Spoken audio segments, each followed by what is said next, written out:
Special cases of capital gains 4, when the advance money was forfeited earlier, section 51. In the event of negotiation of sale of any property, if a prospective buyer pays any advance money and later on he could not pay the final amount or the balancing amount of consideration within a stipulated period of time, then the assessee may forfeit the entire advance money, or the assessee may keep the entire advance money which the prospective buyer have paid. यहाँ पे क्या हो रहा है कि SSC अगर एक prospective buyer से बात करता है अपने प्रॉपर्टी को सेल करने के लिए, और वो प्रोस्पेक्टिव बायर जो है एडवांस मनी पेमेंट करने के बाद वो एसेट का बाकी बैलेंसिंग अमाउंट नहीं दे पाता है because of any reason, in that case वो जो एडवांस मनी है एसएससी अपने पास रख लेता है, उसे हम कहते हैं forfeiture of advance money.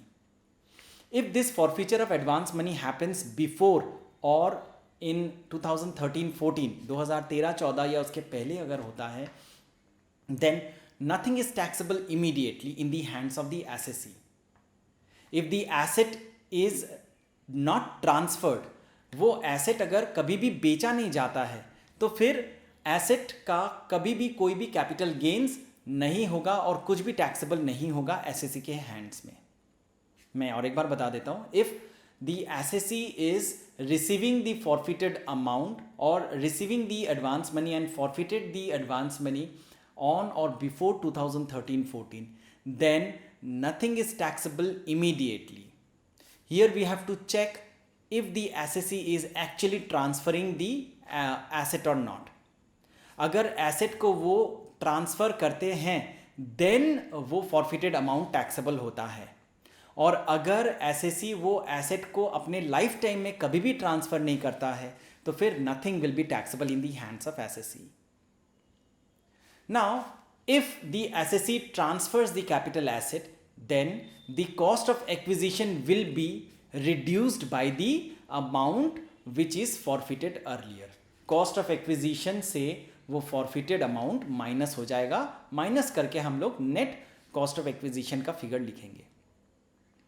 If the amount is forfeited on or after 2014 and 15, then amount which is forfeited is taxed immediately. It is taxable in the year when it is forfeited under section 56 within bracket 2.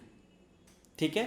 अगर 2014-15 के बाद या 2014-15 में कोई भी advance money को अगर forfeit किया जाता है तो फिर वो forfeited advance money is taxable immediately. ठीक है. और उसे टैक्सेबल किया जाता है under the head income from other source, section 56 within bracket 2 के हिसाब से. Let us see a question. X purchased a house property on September 18, 2002 for rupees 1 lakh.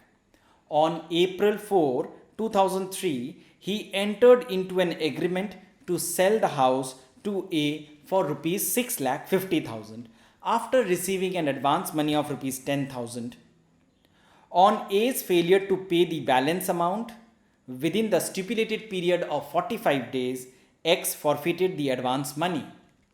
X died on October 12, 2003 and Mrs. X, as per his will, got the property. यहाँ क्या हुआ, mister x जो है उनके पास एक house property है, वो अपना प्रॉपर्टी को बेचना चाहते थे मिस्टर ए को 6,50,000 में. 6,50,000 के लिए प्रॉपर्टी का डील फिक्स हुआ. मिस्टर ए ने मिस्टर एक्स को 10,000 रुपीज़ का टोकन मनी या एडवांस मनी भी पेमेंट किया, लेकिन later on within 45 days Mr A could not pay the amount and Mr. X have forfeited the advance money. Later on 2003 में जाके Mr. X died and Mrs. X received the property as per the will of Mr. X. Now Mrs. X enters into an agreement on January 13, 2005 to sell the property to Mr. B. after receiving advance of rupees 80,000 and on B's failure to pay the balance within 2 months, as per the agreement, the balance money is forfeited by Mrs. X. Further, Mrs. X enters into another agreement on April 6, 2019 to transfer the property to C. After receiving advance money of rupees 1 lakh, C could not pay the balance consideration within the stipulated period of 45 days and Mrs. X forfeits the advance money. Mrs. X ultimately sells the property to Y on June 26, 2019 for rupees 42,90,000. Find out the consequence in the hands of X and Mrs. X for different assessment years. Mrs. X अब क्या कर रही हैं कि Mrs. X have received the property as per the will of Mr. X. Now Mrs. X wants to sell the property to Mr. B. ठीक है, जनवरी 13, 2005 में वो डील में एंटर हुई with Mr B for rupees, यहाँ पे amount नहीं लिखा है, लेकिन बी ने उन्हें 80,000 रुपीज़ का एडवांस मनी पेमेंट किया था, लेकिन विद इन 2 मंथ्स टाइम जो कि एग्रीमेंट के हिसाब से मिस्टर बी को दिया गया था, उस टाइम के हिसाब से मिस्टर बी डिड नॉट पे दी बैलेंसिंग अमाउंट और मिसेस एक्स ने वो 80,000 जो मिस्टर बी से रिसीव किया उसे फॉरफिट कर लिया. लेटर ऑन मिसेस एक्स वापस एक मिस्टर सी के साथ अग्रीमेंट में घुसी और मिस्टर सी से भी उन्होंने 1 लाख रुपीज़ का एडवांस मनी रिसीव किया और Mr C again could not pay the balance amount within 45 days of agreed time period and Mrs X forfeited Mr C's advance money of rupees 1 lakh again. Finally, Mrs. X can have sold the property to Mr. Y for rupees 42,90,000 on June 26, 2019. चलिए, how are we going to find out the capital gains under different assessment years under different SSCs? तो यहाँ पे सबसे पहले हमारा काम है mister X के बारे में सोचने का. See, Mr. X died in the previous year 2003 and 4, and after that Mr. X have as per the agreement, as per the will of Mr. X, the property got transferred in the hands of Mrs. X and section 49 within bracket 1 के हिसाब से ये transfer हुआ है. तो फिर यहाँ पे हमें ध्यान रखना है cost of the previous owner which is Mr X का कॉस्ट ही मिसेस एक्स का भी कॉस्ट होगा and period of holding of Mr X का period of holding of Mrs Y का होगा. तो यहाँ पे the forfeited amount which Mr X have done in respect of deal with Mr A 10,000 rupees, उसका कोई भी टैक्सेबिलिटी नहीं होगा. Why? Because Mr X have not transferred the property in his life time. वो प्रॉपर्टी को transfer करने के पहले ही उनका देहांत हो गया, तो उन्होंने जो भी अमाउंट फॉरफिट किया था it is not taxable in under the head capital gains. ठीक है. Now forfeiture of advance money of rupees 80,000 of Mr B by Mrs X. Mrs X during the previous year 2004-5 rupees 80,000 will not be taxable in the previous year 2004-5. ये जो 80,000 है ये 2004-5 में taxable नहीं होगा. याद रखना है ये 2013-14 के पहले फॉरफिट किया गया था. तो हमें देखना है ये किस साल में जाके ये एसेट एक्चुअल में बिकता है.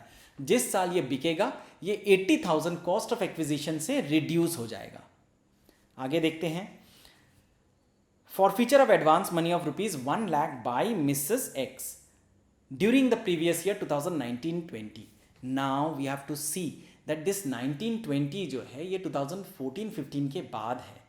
So if any advance money is forfeited after 2014 and 15, then whatever forfeited amount is there, that entire amount is taxable immediately under the head income from other sources under section 56 within bracket 2. तो यहाँ पे जो ये 1 लाख रुपए का forfeiture है ये capital gains में इसका कोई इम्प्लीकेशन नहीं है. It is taxable under the head income from other sources. ठीक है. So let us find out how are we going to calculate capital gains. यहाँ पे हम लोग पहले यहाँ पे लिखेंगे फुल वैल्यू ऑफ कंसिडरेशन 42,90,000 में मिसेस एक्स ने मिस्टर वाई को ये प्रॉपर्टी सेल किया। Now indexed cost of acquisition, एक बार हम लोग एक नोट बनाते हैं, नोट में हम लोग देखते हैं how are we going to calculate this indexation. ठीक है, तो यहाँ पे देखिए हम लोग को यहाँ पे देखना है कॉस्ट ऑफ एक्विजिशन जो है, cost of acquisition in the hands of Mrs x is ₹20,000। कैसे आया ये 20,000 एक बार देखते हैं।